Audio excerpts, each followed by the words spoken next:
Greetings, Mavericks and new viewers.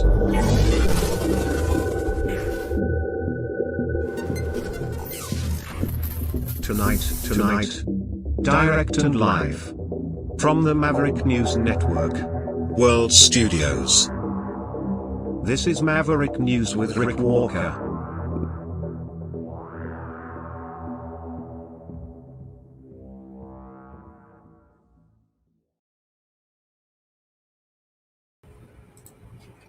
Welcome back to the Maverick News channel, everyone. Great to have you here. Thank you for being here.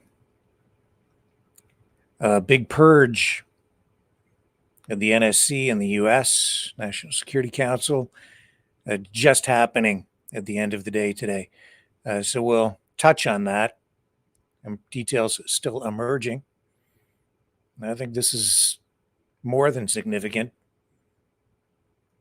Also, we'll update you on what's going on out at the BC Ostrich farm, where they say another bird has been shot. And there was some sort of an incident involving a neighbor and a car driving erratically, or accusations of that. We'll bring you up to date on that. Trump news, of course. Lots of that going on. And Carney met today with a U.S. delegation. They're talking about tariffs. And then we're going to roll right into our Maverick Midnight Matinee. We'll jump off YouTube because we can't run the film over there, but we will run it over on Rumble. So if you're not watching on Rumble by the end of the program, you'll need to switch over to Rumble in order to continue watching. And tonight's movie is perfect for everything we've been focused on over the past couple of weeks. Tonight's feature, The Giant Claw. Yes, a giant flying dinosaur bird of prey that likes to eat airplanes. And it looks just like, you guessed it, one mean looking prehistoric flying ostrich. So we're gonna run that tonight, and it is so bad that it's good. It's absolutely a cult classic. So stay with me, and you're gonna want to stay right till the end tonight, because tonight's Maverick News installment is not just informative. It won't just be informative. It's going to be entertaining. Stay with me.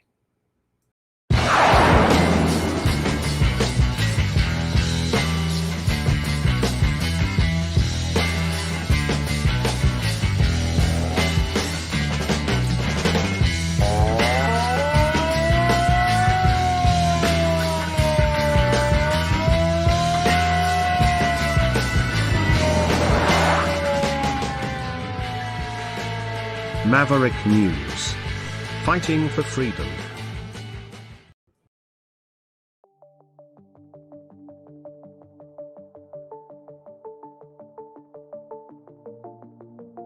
Greetings, brave Mavericks. Our quest for truth continues. We go beyond fake news. Together we expose propaganda. Together we pull others out of rabbit holes. We are Maverick thinkers. We are all unique individuals, defenders of individual rights and freedoms, credible, trusted, grounded in reality. Maverick News, defending free speech, Donate at freedomreporters.com. Do it now. Tomorrow may be too late. Maverick News. The world is watching.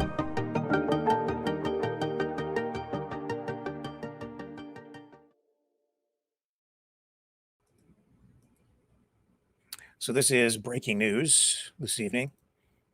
just breaking just moments ago, the White House has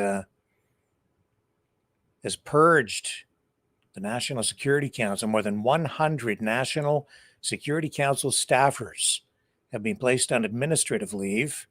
This is a sweeping shakeup. It's being led by Marco Rubio, Secretary of State, and the National Security Advisor, who is also Rubio. So there was an email that was sent out at 4:20 p.m. today from the NSC Chief of Staff. It gave affected personnel 30 minutes to clean out their desks. Off-campus staff were told to schedule pickup and return devices. So this all comes on the heels of this month's firing of former advisor Waltz and some others, and accusations of being disloyal or off message with the Donald Trump administration's America First agenda. So now I guess it looks like the council structure is being completely rebuilt. This is absolutely a purge, and that is, it's pretty becoming increasingly clear that that is also what DOGE is about, not just about government efficiency. It's about cleaning house to leave behind only those who will remain loyal to the commander-in-chief. Get rid of not just your political opponents, but the bureaucratic opponents as well. This is, I would say, unprecedented. And that's why this is so significant tonight. Now, also, this feud between Trump and Harvard continues. Getting some pushback here today, though. I'll bring this up for you. This is, I'm just going to show you the NBC feed and main page on this particular story. So a federal judge is now blocked. Is this it here? Yeah. A federal judge has blocked the Trump administration from revoking Harvard University's ability to enroll or keep its international students. I reported on this yesterday for the first time. U.S. District Judge Allison D. Burroughs granted the temporary restraining order after the Department of Homeland Security on Thursday terminated the university's international student certification. The move barred the school from not only admitting international students, but also ordering current foreign-born students to transfer or lose their legal status. Again, this appears to be highly political.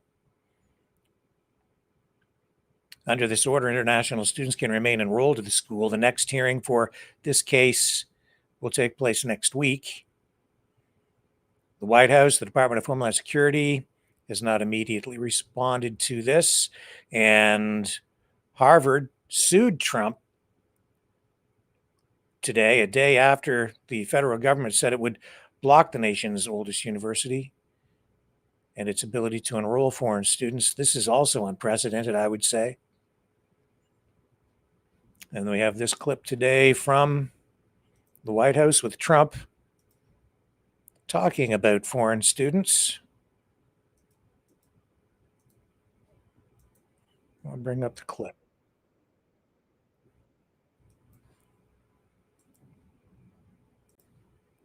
Here he is.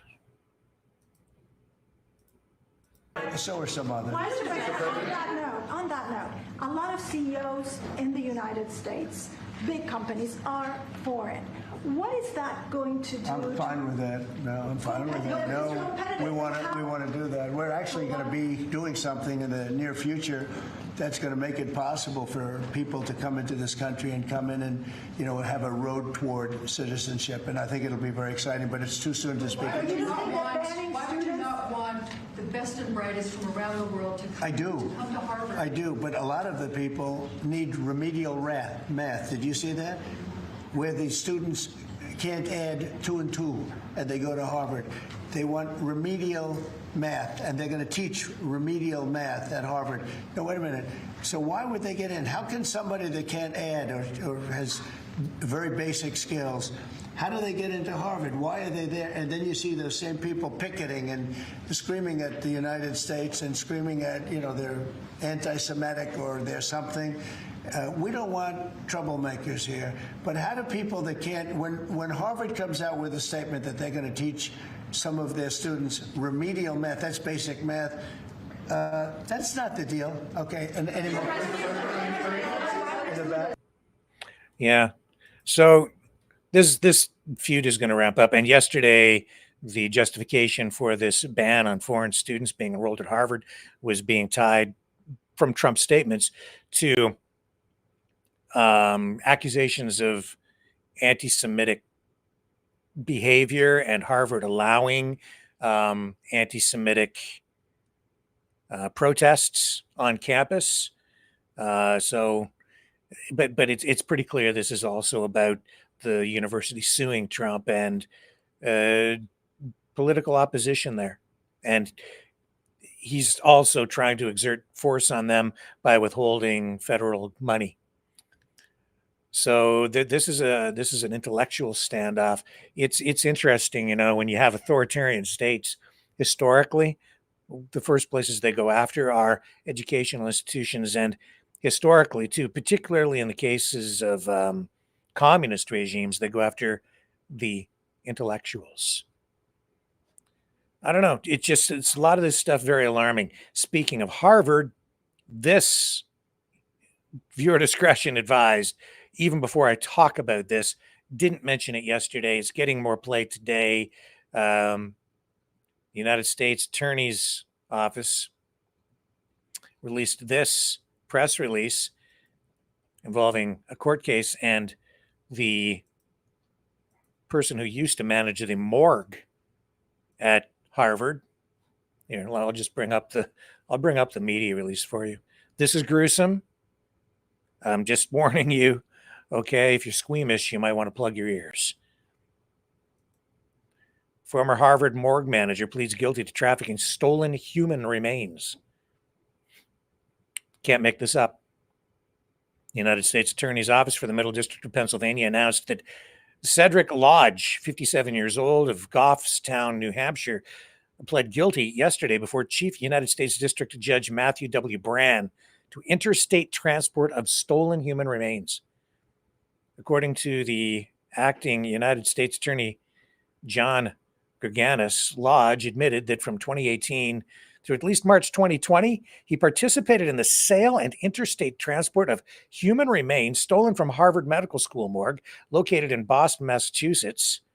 Lodge, who was then employed as the manager of the Harvard Medical School morgue, removed human remains, including organs, brains, skin, hands, faces, dissected heads, and other parts from donated cadavers after they had been used for research and teaching purposes, but before they could be disposed of, according to the anatomical gift donation agreement between the donor and the school. Lodge took the remains without the knowledge or permission of his employer, the donor, or the donor's family, and transport the remains to his home in New Hampshire. After he and his wife, Denise Lodge, sold the remains, they would ship the remains to the buyers in other states, where the buyer would take possession directly and transport the remains themselves. Remains stolen and sold by Lodge were transported from the morgue in Boston to locations in Salem, Massachusetts, New Hampshire, and Pennsylvania. Lodge admitted to having sold remains to Joshua Taylor and Andrew Insanian, among others. Many of the remains purchased from Lodge were resold for a profit, including to Jeremy Pauley, who previously entered a guilty plea to conspiracy and interstate transportation of stolen human remains. Several other defendants have previously entered guilty pleas in related cases, including Lodge's wife, Denise Lodge, Joshua Taylor, Andrew Insanian, Matthew Lampe, and Angelo Pereira. Lampe was sentenced to 15 months in prison, and Pereira was sentenced to 18 months. Denise Lodge and Joshua Taylor are still awaiting sentencing. Additionally, Candace Chapman Scott, who stole remains from an Arkansas crematorium where she was employed and sold them to Pauley in Pennsylvania, entered a plea in guilty in Arkansas federal court and was sentenced to 15 years in prison. The case was investigated by Federal Bureau of Investigation, the United States Postal Inspection Service, and the East Pennsboro Township Police Department. Assistant U.S. Attorney Allison Martin is prosecuting the case. The maximum penalty under federal law for this offense is 10 years of imprisonment, a term of supervised release following imprisonment, and a fine. A sentence following a finding of guilt is imposed by the judge after consideration of the applicable federal sentencing statutes and the federal sentencing guidelines. And yes, sentencing is pending.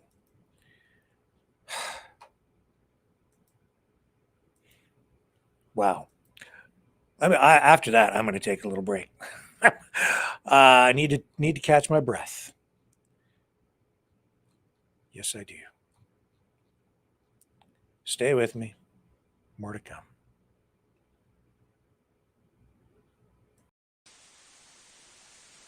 You know, someone very profoundly once said many years ago that if fascism ever comes to America, it'll come in the name of liberalism.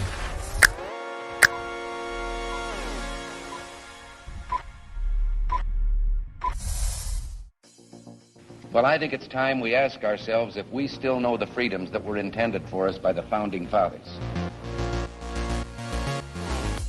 If we lose freedom here, there's no place to escape to. This is the last stand on Earth. The entire world is watching. Every dictator, every crazy dictator in the world is watching.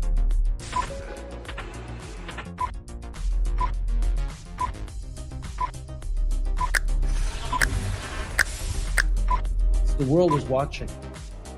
On TV, the entire world is watching. On social media. But the entire world is watching, and yes, they are seeing what we have apparently bravely been willing to say that others are thinking. Stand for freedom. Literally stand for freedom. Let's get this done. The entire world is watching. We're at war with the most dangerous enemy that has ever faced mankind in his long climb from the swamp to the stars. Maverick News. Maverick News. Maverick News. Let me have more control of my own destiny. The world is watching.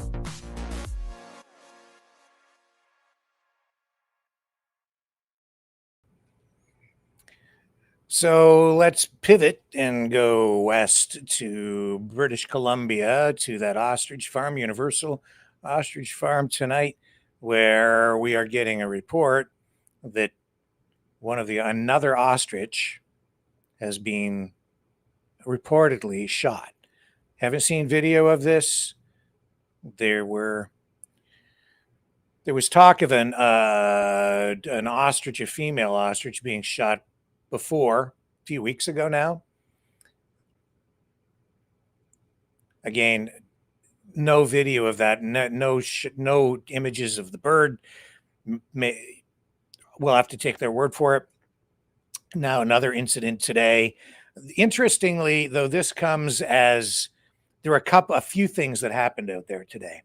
And if you're not, you'd have to have your head in the sand to not know kind of what's going on out in BC, to not have heard of this story. But just in case, the CFIA has ordered that this flock of approximately 400 ostriches be culled because of a bird flu outbreak out there. The farmers are trying to block this. They have protesters out there saying that the birds are healthy. The CFIA, of course, trying to stamp out the spread of bird flu, which is why the cull has been ordered.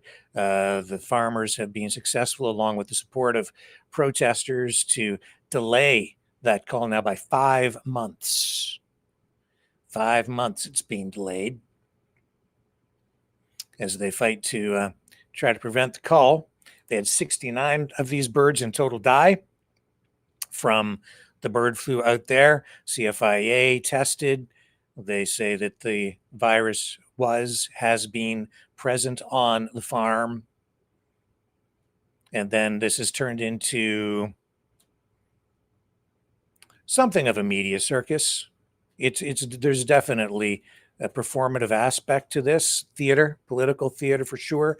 And this is, without question, a political protest as much as anything else. It's evolved into something much more than just a protest to save 400 ostriches. We can get into the politics a little bit more coming up. Now, the other interesting thing is today, there was a video just a short time ago posted with accusations being leveled at a neighbor, suggesting that this person had been driving erratically and almost ran into some vehicles. Police were called or attended, RCMP, and they were out there questioning people, just talking to people who had seen what went on, mostly protesters. For some strange reason now, that video appears, and I can't find it, is the point. I think it must have been taken down. I don't know for sure if it has been or not, but I can't find it now. So it looks like it's been taken down. Can't say why. I can tell you what I did see in that video, and that is protester Jim Kerr, who has been sort of one of the main live streamers out there, was shooting live streaming video of a police officer at the scene who was talking to a man in the back of the cruiser of his police SUV. The man gets out of the SUV. It appears that may be the person who lives next to the farm, and you can see the man walk from the police cruiser after having been in the cruiser and talking to the officer into his home. I don't know if any charges of any kind were laid or if any tickets were handed out. That I don't know. But the man was clearly in the cruiser just talking to police. No handcuffs, no arrests, nothing like that. And then the man just walked down a driveway and into what appeared to be like a lot for a farmhouse. There was a vehicle parked in the driveway. Didn't see any damage to any vehicles, but there were these allegations made by Jim Kerr that someone, he said the neighbor, was driving erratically and almost hit some vehicles. Didn't hit any vehicles, but said that he was within inches. Those were the accusations. And then you could see the police officer talking to another protester and could overhear the conversation. We also heard that police at that point were telling the protesters to stop following people. I don't know exactly what that means or in what context, if that meant they were following a neighbor or neighbors or other people, but they said he told the protesters very clearly, do not follow people, just call us. So I don't know what that means. What else happened in there? Then Katie Pasitny, who speaks for the farm, daughter of Karen Esperson, was there as well. And then she explained what happened with regard to this report where they're saying that another ostrich has been shot, talked about a drone flying overhead overnight, and then a ostrich shot from above is what she indicated in what she was saying in the video. And I don't know. Is it related to the drone? Or they suggest it wasn't clear if she was trying to. She didn't say that the shot came from the drone. She just said that a drone had been flying overhead, and then they said that the shot had been fired, and it was like from above. You can draw your own conclusions. I don't know. They say police are investigating that as well, but then that video is down. So now there's another video that has been posted where this is explained again. And here's Katie talking about this. And so I'll run a little bit of this tonight. I'm going to try and do this again. We had an incident on the farm. It's being fully investigated right now as of last night. I don't know who leaked information or what happened here, but there's other people that are talking about it. I wanted to come on, obviously, and update you myself. You will always hear the truth and everything from me here at the farm. We will keep everybody posted. It's under investigation. We have had another bird shot last night. We've had a large drone flying over our property, and this is all under full investigation. So please stay with me. please keep praying. Sorry. It was one of our biggest, beautiful... Okay, sorry. Anyway, it was just reconnecting. I'm out right now. This is an official statement from the farm. So just please keep following us for the accurate information. Do not listen to anybody else. You follow me, Katie Pasitney. Jim Kerr is here. He will be doing some information, letting information as well on this out as it unfolds. But we've had a drone flying over at about 1 to 2 in the morning last night, and we have one of our biggest beautiful roosters that has been shot. We're working with RCMP right now. We're doing all of the appropriate things. Just keep, send prayers and love to the farm right now, and the most loving, healing white light over all of our ostriches that are beautiful and healthy and absolutely stunning. See, here's our little girl. Here's that girl. We're here right now, clucking, all happy in the sunshine. Okay, so that's the explanation, and then of course she spreads the love. And I guess you're not supposed to listen to me or anybody else, only to her or the people from the farm or Jim Kerr, because they're always going to give you the truthful information. They're the only trusted source now, apparently. So I'm sharing the information that they just put out. That's their statement regarding this. We'll see where it goes. Now, the thing is, though, some people have been asking me about contradictory statements even coming from the farm itself. So it is confusing. And of course, people are saying that the birds have been injected. Other people saying the birds haven't been injected with this synthetic, genetically modified COVID antigen in order to induce the production of antibodies in the birds. Well, Jim Kerr, I guess, and I tried to find this and I did find it finally. Some people were saying, you don't know what you're talking about, Rick, because Jim Kerr said that the birds have never been injected with anything. And so I went and I found Jim Kerr saying just that. And here he is. Designated as a research farm. Now, for those of you, all the rumors, all that kind of crap, get your facts straight, folks. These birds weren't injected with things. That was not the case. They never got injected with things, okay? This is a free-range farm. You've seen it, hundreds of acres, and these... So he's saying that the birds were never injected with things. And so that's what a lot of people are saying.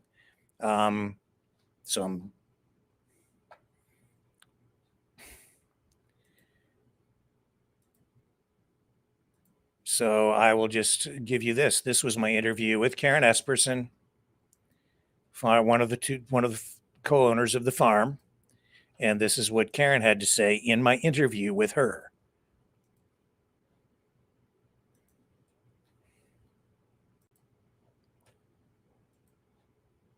So you were like, was this an aerosolized thing or was it an injection? No, it's a needle. We give them a needle. But like I said, and we monitored very much to make sure that the animal was not infected or affected in any sense of the form. So the government doesn't recognize your science? No, they won't acknowledge us at all. And we're natural. That's what we are saying. We're offering something that's completely natural. Did they have concerns about the government be all over it? Did they tell you why, or did they not like your protocols, your biosecurity issues, or was it? No, we've been 100% under quarantine, and we've been following every rule to be very strict. And in the beginning, to protect the public, because we weren't sure what we were dealing with. So we've been very strict with everything. The biggest thing with the government is we believe that this goes beyond just our science. This is to take down all the small farms. And this is where it really hit us. This is more of a movement. It's just not our farm and just not our science, but this has to do with our food sovereignty. This has to do with taking animals out, and they want farmers. They only want if you have 100,000 chickens or more. They want. Okay, so a few things in there. I checked on that, and as an extension of that, okay, so first of all, just to give you background, the farm was previously a food production facility. So they were farming ostriches and sending them to the slaughterhouses so that they could then be sold for food. That was that, and along with breeding and supplying other farms with ostriches that were bred through selective, genetically selected breeding methods with birds that they were importing from Africa primarily. So it was breeding, supplying other farms with birds, and selling the birds for food and other uses as well, oils and so on. So that was the focus of the farm until the pandemic hit. And then when they couldn't sell the birds for food because they couldn't get them to market because of problems with slaughterhouses and distribution chains, they pivoted to research. And at that point, they started working with this doctor in Dr. Yasuhiro Tsukamoto over in Japan, who has been doing work with these masks embedded with ostrich antibodies that he says will combat COVID. Showed you that his work is being promoted on the World Economic Forum website. So now, even though Karen did acknowledge that they've been working with that doctor, now they're saying that they don't have anything to do with that research. That's what they're saying now. So there's another contradictory statement. So that was going on for, well, since 2020. And now we're seeing that the information in the court documents came out, and they've acknowledged in their official statement as of yesterday that when the bird flu outbreak occurred on their farm, they started to see birds die. And then some time went on, and it was an anonymous tip to the Canadian Food Inspection Agency that brought the CFIA to the farm. The farm did not notify the CFIA. It was an anonymous call to the CFIA that alerted the CFIA to the problem with the bird flu outbreak. So the CFIA came out after that, did the testing. The deaths continued for the better part of a month until we got to like 69 of these birds perishing, dying over the course of an entire month. And now we're kind of at where we're at because the farm was able to get a stay and then a subsequent court date, and it's dragged on for 5 months. And now the CFIA has been given the green light to go ahead and cull the flock. But now you have this protest out there with all of these people, about 50 or 60 people. And some of the neighbors are not happy about what's going on out there. And there's this clash happening. And these reports of now 2 birds being shot. Haven't seen the bodies of any birds at this point. Maybe they just don't want to show us. And yeah, I would say things are escalating out there. It's turned into something, well, that's getting a lot of attention, not just in Canada, but across the border as well, over in the United States, where they're trying to bring in some key U.S. media influencers and even RFK Jr. to apply pressure on the Canadian government with regard to all of this. Now, I have to show you, though, that while they are saying that these birds are being murdered and using this kind of language, see if I can find this for you.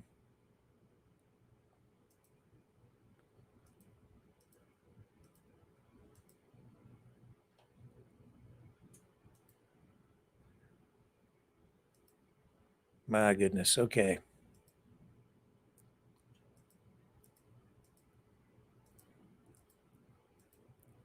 Let me take a break while I get this next thing queued up for you and I continue this. I need to find the right clip. Hang on just a moment.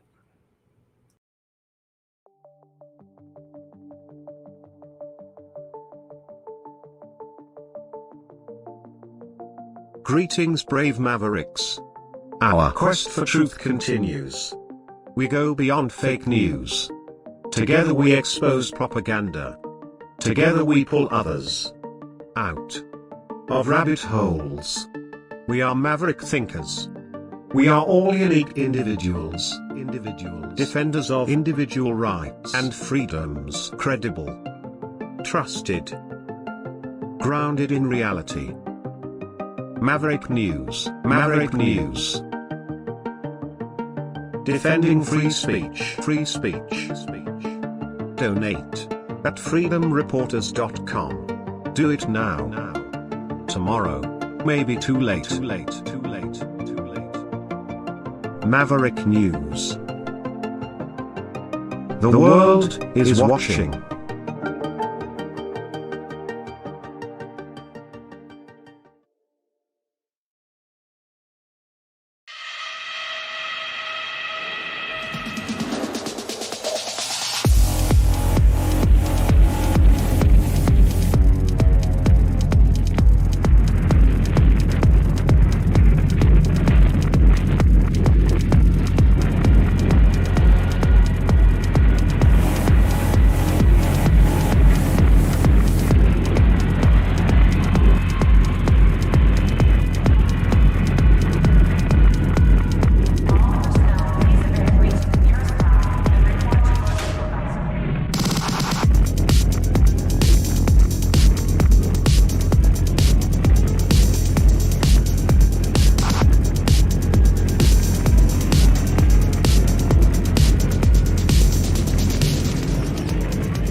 Maverick News.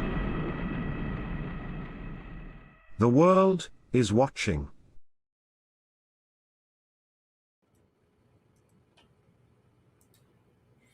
Sorry, folks, I've lost my streams. I do apologize. Let's just move on. I'm tired of talking about the story, honestly.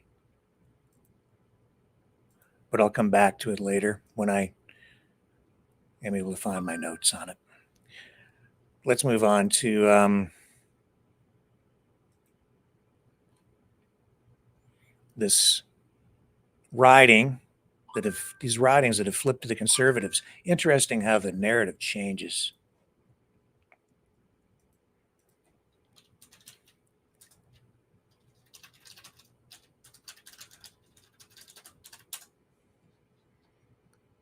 So this Newfoundland riding is now flipped to the Conservatives after this judicial recount.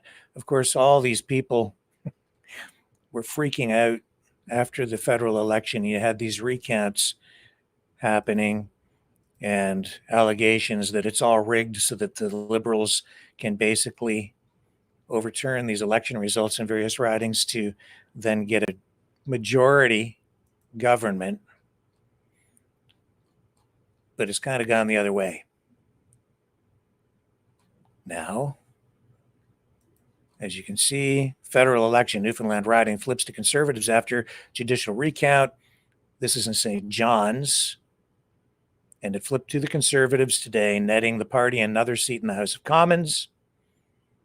After a recount process that took nearly 2 weeks, Elections Canada announced that Conservative Jonathan Rowe has defeated Liberal Anthony Germain in the Terra Nova, the Peninsulas, riding by just 12 votes. And this reverses the first tally of the ballots after the April 20th election, in which had Germain ahead by 12 votes. Rowe's win gives the Conservatives 144 seats in the House of Commons and brings the Liberals down to 169, which is 3 seats shy of the threshold for a majority government. The Bloc Québécois has 22, the NDP has 7, and the Green Party has 1. And then shortly after today's results were announced, Rowe thanked his supporters and campaign team. And so it looks now like even with these recounts, a Liberal majority is out of reach.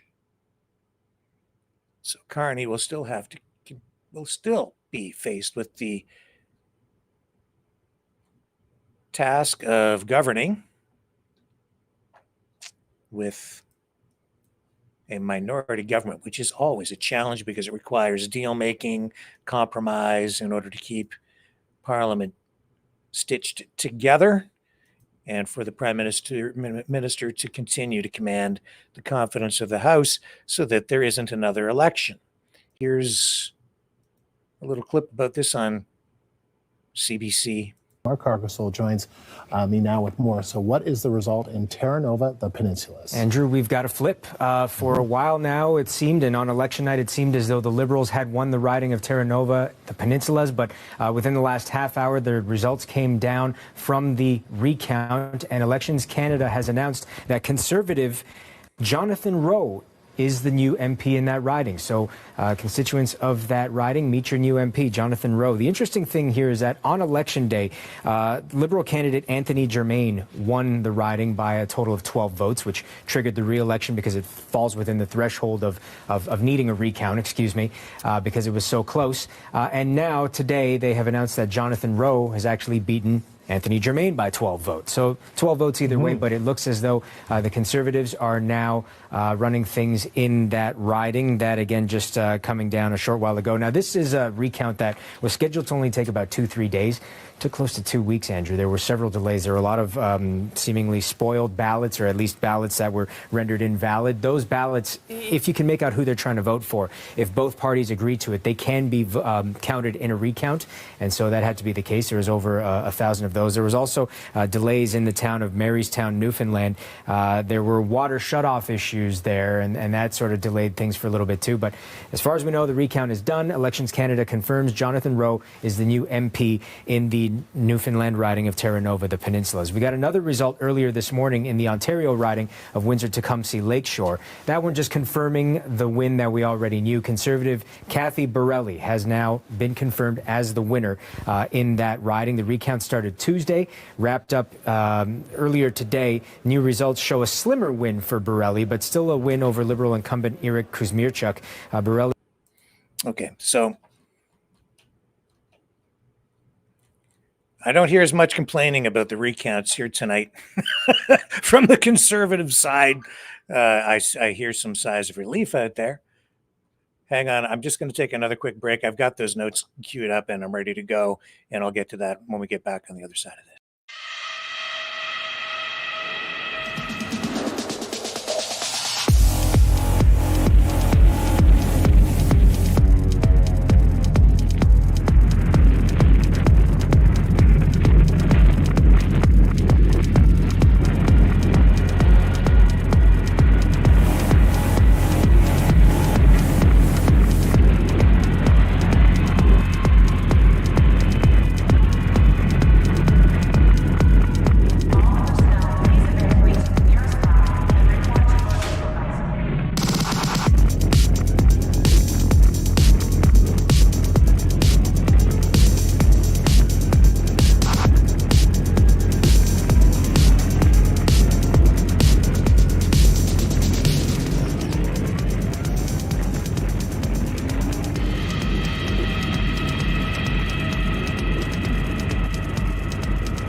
Maverick News. The world is watching. Okay, so back to this ostrich story. It's a war. It's an information war out there as much as anything else, and it's all in part highlighting an ongoing struggle. Not, you might think it's just about small family. The way it's being portrayed is it's like small family farms versus big corporate agribusiness tied into government, and how, and you heard Katie saying that this is because they want to wipe out small farming operations, but it isn't just small farming operations in question here. This is really more about a specific kind of farming. It's about or people who don't want to follow rules. Is what it comes down to. They want to farm their way. They don't want as very much government oversight. They don't. They just kind of want to do things their own way. Is really what it kind of comes down to. The because they don't believe in things like pasteurized milk. They don't believe in a lot of the current science. They want their own science. It's, where they're saying that they're providing like a natural thing here, and yet they're injecting the birds with something that is clearly not natural. A synthetic, genetically engineered COVID antigen pseudovirus. Those are the words from the doctor over in Japan that, developed this, that they were injecting into these birds. I'm not making it up. I've shown you, they've said it. It's their language. This is what have been doing. And now they're trying to portray these birds as pets and their livestock. They're saying they're making them out to be people and using phrases like they're murdering the birds. And when the people come to cull the herd, they will be contract killers coming in to murder the birds. Well, that is not an accurate depiction at all. And birds do not have rights. Birds are not murdered. It's not an accurate depiction, legally or even technically. And if they are put down, and it appears they will be, the CFIA will be using people who are tasked with doing it in a humane way, not murdering them. The language used by these protesters is emotionally charged and legally not accurate. The term murder specifically applies, and I'm just highlighting this because words are important. And the way they're handling this, you need to be very, very aware that the words are intended to manipulate you. The term murder specifically applies to the unlawful killing of a human being with intent, as defined in legal frameworks like the Criminal Code of Canada. Animals, including birds, cannot be murdered in a legal sense because they are not afforded the same legal status as human beings. Using murder in this context is a rhetorical device to express strong opposition or emotional distress, but it is not accurate in a legal or technical sense. If a bird was shot, it might be described as killed or destroyed, depending on the context, whether it was done legally or illegally, without specific evidence about the incident, such as who shot the bird and under what circumstances. It's unclear whether the act was unlawful or part of somebody shot this bird allegedly last night from above, from a drone. No body. I haven't seen any. I don't know. Whatever it was, technically, even if it was shot illegally, it was killed, not murdered. And if the CFIA comes in and they have people cull the herd, those birds will not be murdered. They will be euthanized. And when chickens go to the slaughterhouses then they can be processed and then sent off to Kentucky Fried Chicken, where they can be fried so you can eat them, they are not murdered. The CFIA is ordered to cull approximately, 400 birds out there? As part of a regulatory response to a potential spread of avian influenza, bird flu. It's a big risk, and culling is a standard practice in agriculture to prevent the spread of contagious diseases that could devastate livestock populations or pose public health risks to human beings, because the disease can spread to people and has, and people have died from it. And we don't want another pandemic, which is why the government takes these steps, not just in Canada, but even in the United States, even now, even with the Trump administration in place.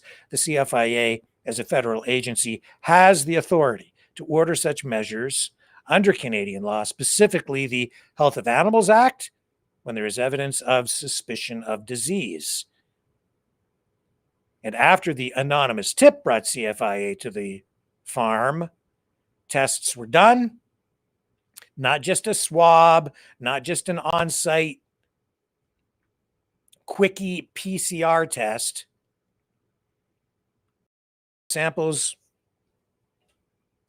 were sent to a lab, and then after the results came back and confirmed the presence of the disease, along with 69 dead birds over the course of an entire month, a month of death on the farm, they ordered the cull.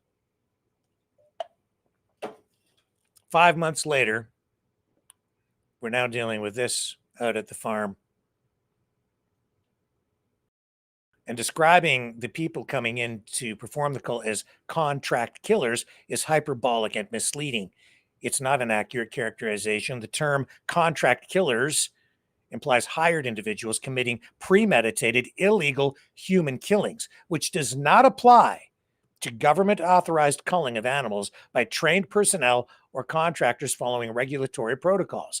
The culling is a legal process, not a criminal act, even if it is controversial or distressing to the farm owners and protesters. And trying to dehumanize the people who are hired to come in to do this is not fair, and it is, because it's emotionally charged, it also unfairly and in an unwarranted manner, I think, creates a heightened sense of friction between the protesters. It gets them into a certain state of mind that is dangerous. And we've seen rhetoric online referring to these incoming CFIA contractors, but not contract killers, describing them as being people who don't deserve to be treated as human beings. And that is really dangerous. I really take exception to the use of these words, and that's me editorializing. It's inflammatory. The protesters' use of murdered and murdered by contract killers is not accurate in a legal or technical sense, as these terms do not apply to the killing of animals, especially under government-ordered culls. They are rhetorical expressions of opposition to the CFIA's culling order at Universal Ostrich Farm. And while the culling may be controversial, particularly if the birds show no signs of illness, it is a legally authorized action, not a criminal one. And the protesters' language aims to highlight their distress and rally support and donations, but does not reflect the legal or procedural reality of the situation. And they have, their social media top guns out there doing their best to get this thing jacked up. Here's Mr. Sunshine Baby using much of this same language and giving us an assessment on the situation involving the CFIA that I would say is not accurate, but does echo what the farm owners have been saying. CFIA has a very outdated policy. And just to kind of put it all in a nutshell, in a short form content here, it's that any farm in Canada that is free range, which means you got a fenced in area for birds to run around, or cows or sheep or whatever it is, CFIA policy doesn't want that to exist anymore, because it can be contaminated by migratory birds like geese and duck. So the CFIA policy moving forward wants all farms, even though these aren't meat farms, all farms in Canada to be fully enclosed. So cows, chickens, ostriches, the whole shebang, to be 100% fully enclosed. And that's kind of weird, and that seems to be the reason that's motivating a lot of people to show up, is to watch ostriches run across the field like it's prehistoric Jurassic Park. Anyways, hope that was somewhat informative. Yeah, that's not accurate. So I checked, and no such policy exists. The CFIA is concerned about biosecurity. They are concerned about birds and animals being infected with viruses and illnesses from wildlife. So they do have recommendations in place for biosecurity and regulations in some cases, but they do not have a policy trying to eliminate or eradicate free-range farms. They do not have a policy at all in place to eliminate open air facilities. However, if you're running a biolab, yeah, then other protocols and regulations kick in. And if you're injecting birds with genetically engineered synthetic COVID antigens described by the guy who created them using digital data as a pseudovirus over in Japan,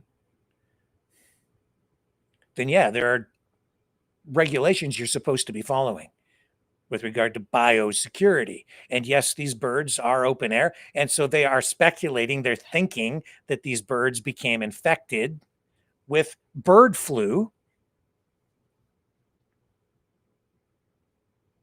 because of a migratory duck. That's the theory. No proof. I don't know. I don't think anybody really knows how the virus got onto the farm, but it did. And this poses a big risk. And if it can get in, it can also get out if they're in an open air facility and if they've been injected repeatedly and repeatedly and repeatedly. And we know that they have been, because we know it's been going on since at least 2020. And then we have these court documents.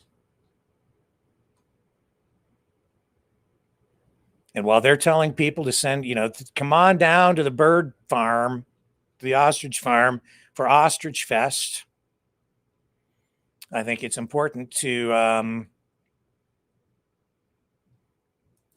maybe take a closer look and get all the information. So for instance, here, you can see from these documents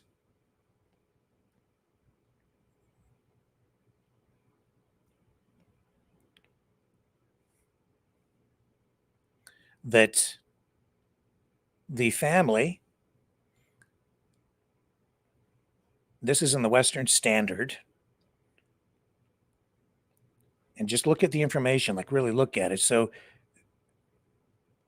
the farm owners pointed to work with ostrich antibodies, a field she believes holds promise for combating diseases like COVID-19, MRSA, and even Ebola.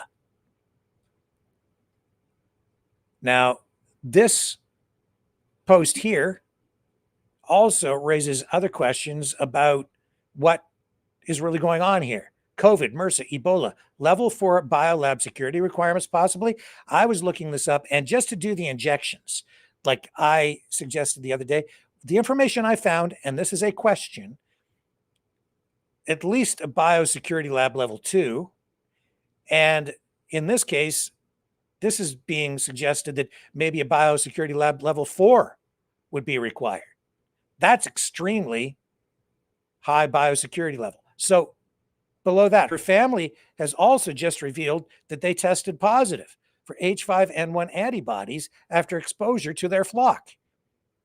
Now we're hearing in this document, or seeing, that even though the family didn't appear to show any illness or any ill effects, but because I guess tests were done according to these documents, and the family confirmed to have become exposed to the bird flu, and they have been producing antibodies themselves related to the bird flu H5N1.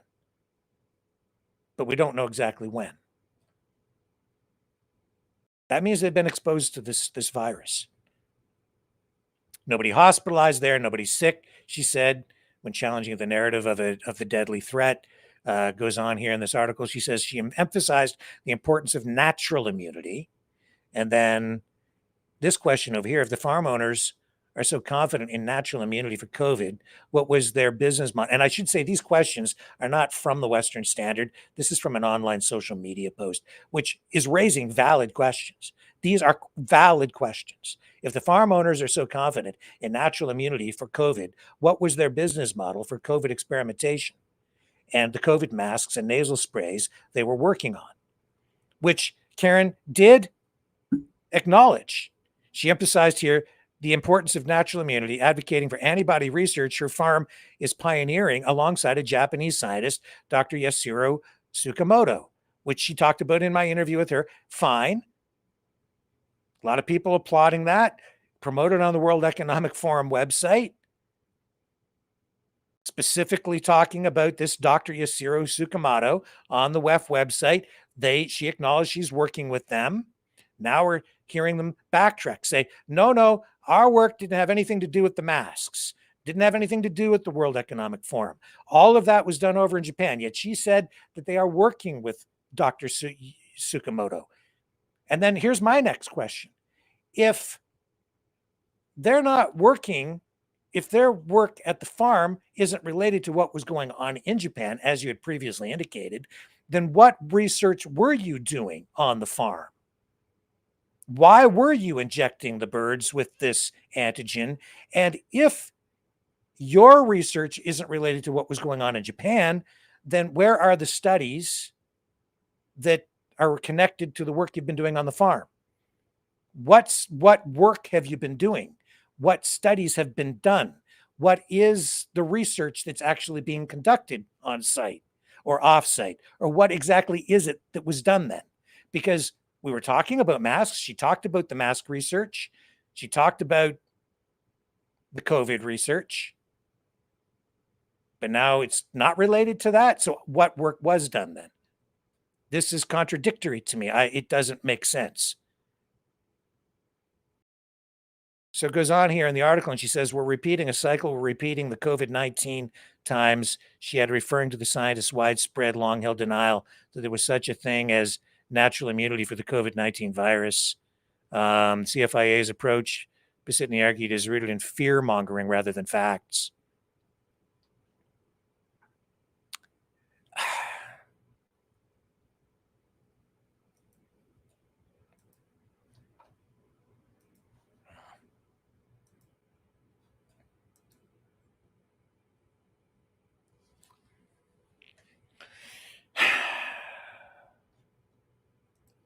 Every time I dig into this, I find another layer of stuff that just alarms me, worries me, and questions, and a lot more questions than answers. And I don't see much natural about this. And I do see a big political thing going on out there, but it frankly, everything going on out there scares me. I'll be right back.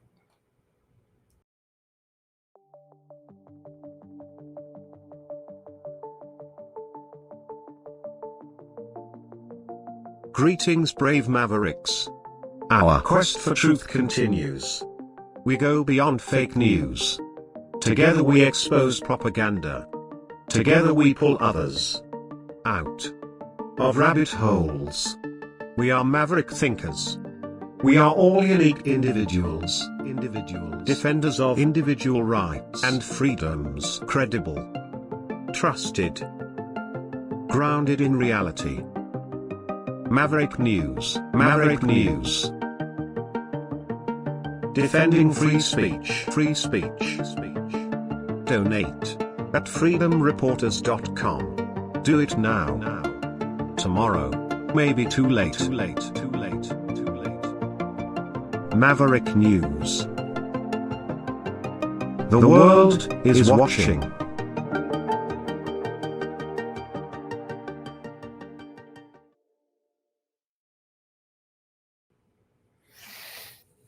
Yeah, and I get really worried when people say, don't listen to anybody else, only listen to me.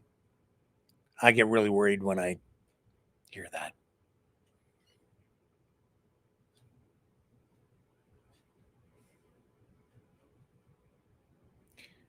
Moving on.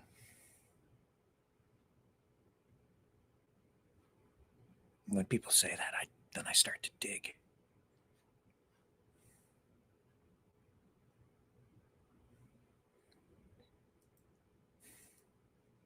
Maybe people should dig a little deeper into what Donald Trump is doing too, and especially with his meme coins. A couple of things related to that. Here, first of all, let me get you this. I pulled this earlier today. He had this big crypto dinner for the well-heeled. And if you're rich, seems you can get away with anything right now. If you can, as long as you're helping Donald Trump. Here we go.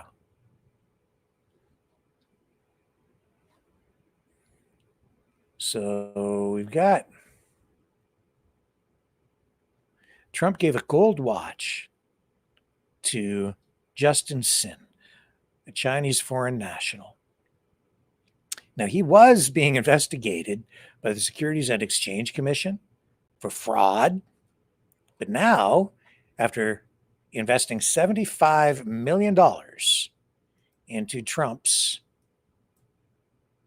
crypto company, he got special VIP access to Trump's dinner last night, where he was given how much is this watch worth? You got a special gold watch. I don't know what the value is, but a special gold Trump watch here. Just, wow. It's one way to get, the whole thing just stinks to high heaven. My God. Here, look at this. I'm going to just take the audio down. But here he is. So he gets this watch. Yay! So he buys all this Trump meme coin stuff, gets this gold watch, gets to go to the dinner last night. And it seems like, the investigation is all forgiven, all forgotten.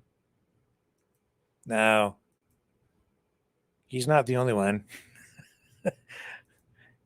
It's a club and we ain't in it.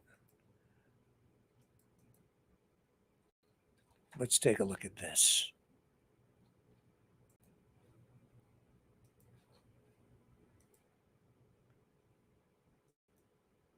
Where'd it go?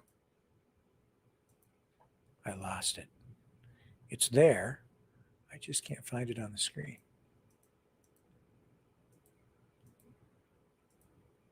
I have to find it. There we go. Okay, I've got it.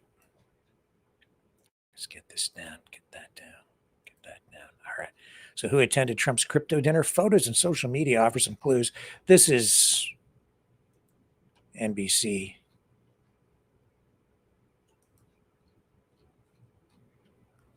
For weeks, President Donald Trump's meme coin project pushed a promotion. Top holders of the crypto asset would get to attend this exclusive dinner last night with the president. And even more, a select group of people would get to meet the president and receive a VIP tour. More than 200 people heeded the call, putting up an average of $1.8 million each to buy the Trump coin.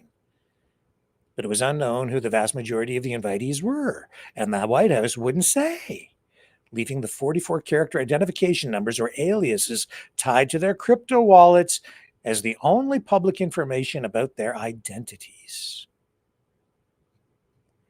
But through their attendance at the dinner, NBC News has been able to identify more than a dozen previously unknown Trump coin power players or individuals who were gifted tickets for them, ranging from celebrities and crypto executives to people from across the world. Some of the people identified by NBC are from outside the U.S., though their current nationalities could not be determined.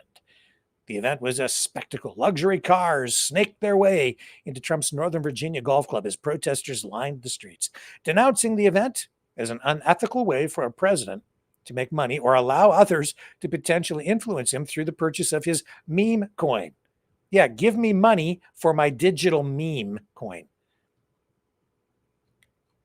Some of the 220 attendees traveled long distances to be there, according to Austin-based Michelle Bristinsky, who attended with her husband, Dennis Bristinsky, and her brother, Jack Tietz.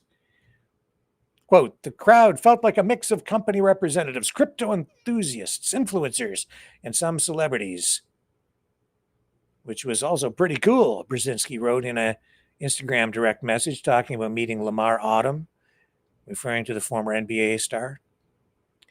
Mostly men, I think, I was one of maybe 5 women there. She wrote, felt like 50-50 of people from the States compared to those from other countries. We met people from China, the Philippines, Dubai, Korea, etc. That is one expensive dinner, isn't it? And this event has been widely criticized ever since its announcement. Yeah, it has been. I've been listening to pretty knowledgeable people about this, with government ethics experts and Democratic politicians decrying it as an extreme breach of presidential norms. Yeah, some Republican lawmakers also said the event made them uncomfortable. And while the emoluments clause of the Constitution gives Congress the power to limit the president from profiting off his position through foreign gifts, Trump's broad embrace of crypto and many other businesses has gone far beyond what any previous president has done while in office. Yeah. Wow. He sets up his own digital currency, and then says, that the biggest donors to my meme coin will get to come and have dinner at the White House. And you'll even get gold watches and gifts. And what else are they getting? What other favors maybe are they getting? Do you think that Donald Trump is influenced in any way by people pumping millions of dollars? My understanding is his meme coin now has made him billions of dollars. As for the meme coin, which launched in January, Trump's interests are not entirely clear, while the website for the contest claims that Trump is appearing at the dinner as a guest and not soliciting any funds for it. It also says that 80% of the Trump Coin project is owned by 2 Trump-affiliated companies, CIC Digital and Fight LLC, but he doesn't have anything to do with that. The coin's creators receive a transaction fee every time someone buys or sells the coin. Man, you're essentially allowing people who want to integrate themselves, it says here, to put money directly into the president's pocket with people who are American citizens and permanent residents and foreign nationals, said Dan Weiner, the director of the Elections and Government Program at the Brennan Center for Justice ahead of Thursday's event. And that flies in the face of all the norms we have built up around public service. It's why every other president in recent memory voluntarily, divested from any assets that might pose a conflict of interest. I mean, this is just so blatant. And then everybody's worried about Mark Carney, who, no, this guy's the king. He is the king. He says he wants to be a king. He's absolutely the king of grift and corruption, Donald Trump. And Justin Sin, that's just one example. Michelle Brzezinski arrives at the Trump National Golf Club in Sterling, Virginia on Thursday. These people have invested millions in this digital coin.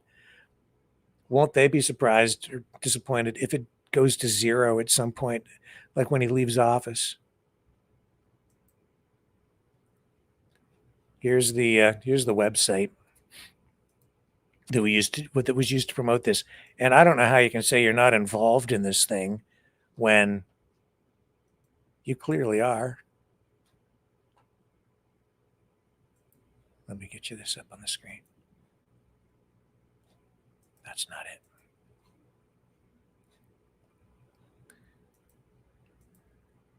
This just blows my mind. Here we go. Okay. Look at this.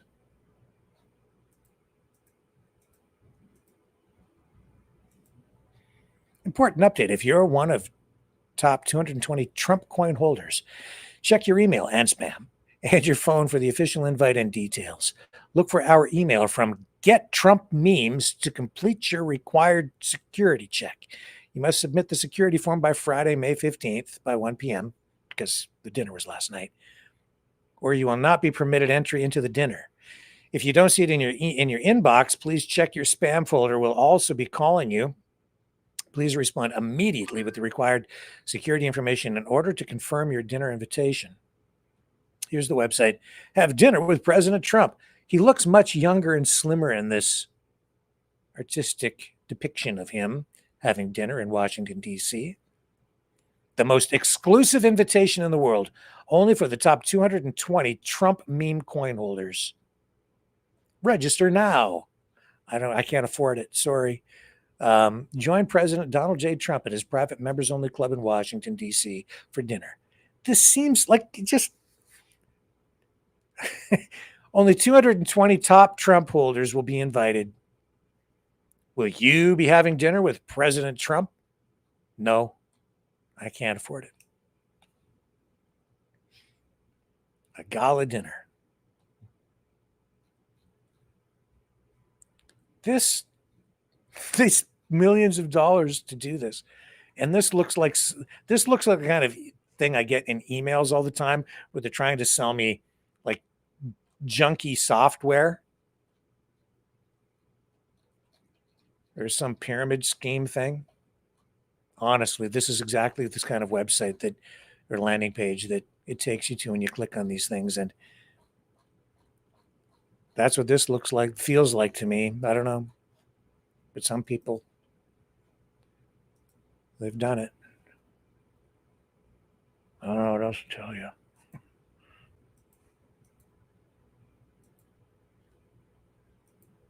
And these crickets, I didn't get to this the other night. This cricket story. Yeah, this Aspire Foods in London, Ontario, my hometown. They've taken another step toward bankruptcy. I bring this up because this is sort of especially after the pandemic, you saw governments around the world devote or open the floodgates to funding for things like COVID research, right? And so government programs like that, they just attract businesses that, it's opportunity. So it can be legitimate, but sometimes I think that the stuff is just abused and people use them as sort of get rich quick schemes. And they'll just fill out applications, and it's supposed to spur innovation. I think it largely sometimes spurs corruption. I can't say for sure if this is corrupt or not, but the whole idea of trying to get people to eat crickets just seems crazy to me. I think it always has been crazy. And now, of course, the company in London that received all this government money to get set up to produce crickets is on the verge of bankruptcy. And it's getting more and more media attention. Now trade journals, agriculture trade journals, food processing industry, food retailing publications picking up on this in the last few days again. Now this actually, a lot of this information really kind of goes back to the middle of the month with Aspire Foods owing reportedly $41.5 million been placed into receivership, which brings it another step toward bankruptcy. Still employs about 50 people, still running, but they're trying to find a buyer or new financing, according to local business spokespeople. And they're blaming the failure of this facility, massive factory, on their approach to marketing, where they say they shouldn't have really been marketing this stuff toward humans for human consumption. They should have been focusing on the pet food market. I wouldn't even feed those crickets to my dog. I would not. If I knew that any of this stuff was in dog food, I would not feed it to my dog. My dog does, he will eat bugs, but not it wouldn't be his first choice. And I certainly don't want to eat bugs, but it just smacks to me of like government programs like this in general. You set these things up, you find some justification, even if it's like the World Economic Forum, where they talk about, you know, you will eat the bugs and be happy. And then they write up something, put it on their website, whether it's something to do with masks, right? Or bugs. Humans should eat bugs.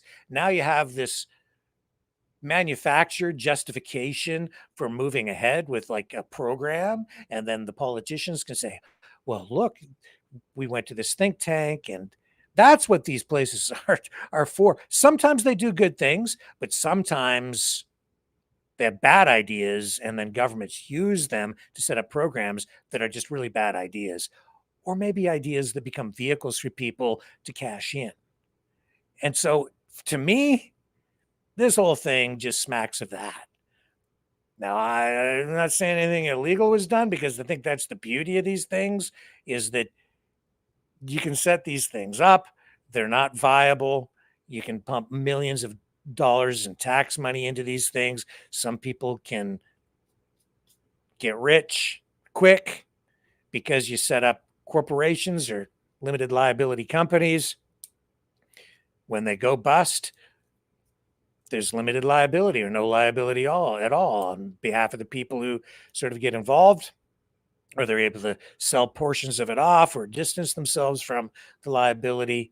And I don't know, I think that what's going to happen now is you're going to get freedom of information requests on this, and it's going to come back and bite the liberals on the butt, I think, because I'm seeing some FOIs filed already as a result of this bankruptcy. So keep your eye on the cricket story, and I will too, and maybe we'll file our own FOI. I don't know, to find out what really has been going on with the financing and the government grants going into this facility, and where the money has all gone. Something doesn't smell right with this one. So, and I don't think it's all just, well, enough said about the masks and the ostriches tonight. But don't go away, because we've got the claw coming up. A giant flying prehistoric ostrich-style dinosaur bird thing that likes to eat airplanes. You're going to love it. It's probably the best movie we have run yet on Maverick Midnight Matinee, and that's coming up pretty soon, maybe even after this.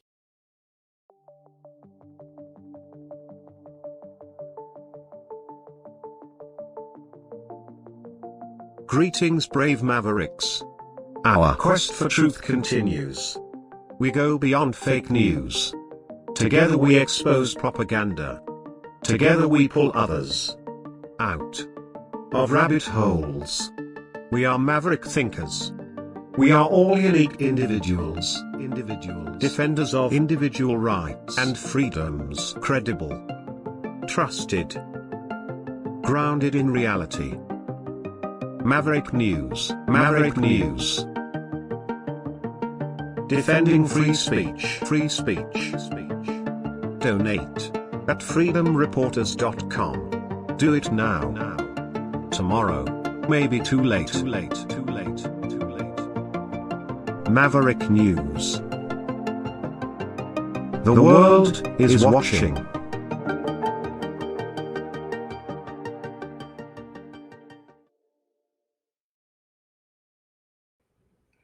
Okay, so normally we wait until like 10 o'clock to run Maverick Midnight Matinee, but tonight we're just going to roll right into the movie. And I think we're going to do that now, because we're just kind of at the point where sometimes I sign off and then come back at maybe 9. But no, what we're going to do is we're going to go into the film. Now, if you're watching over on YouTube, you're going to have to go over to Rumble. our Rumble channel. And the chats are not functional on the YouTube channels, so I can't post the link if you're watching on YouTube. But you can just go over there, and we are at Maverick News Freedom Reporters. That's the main channel. So you can find us there. I encourage you to go join us. And we'll take a little break, come back. I'm going to run the intro, and then we're going to get into watching The Claw on Maverick Midnight Matinee. Stay with me.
Maverick News. The world is watching. Okay, everybody, are you ready? I am the giant claw with the scariest flying ostrich prehistoric dinosaur bird thing ever. Let me get the opener set up here. Are you ready? Okay. Let's rock and roll. Here we go. Maverick Midnight Matinee coming at you.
Okay, and again, if you're watching on YouTube, you have to leave now and join us on Rumble or one of our other alternative platforms, but Rumble being the main one, because we can't run this over on YouTube, which is okay, because we're going to do it here. The giant claw. Now, I need to end the stream on YouTube, so we're leaving you now.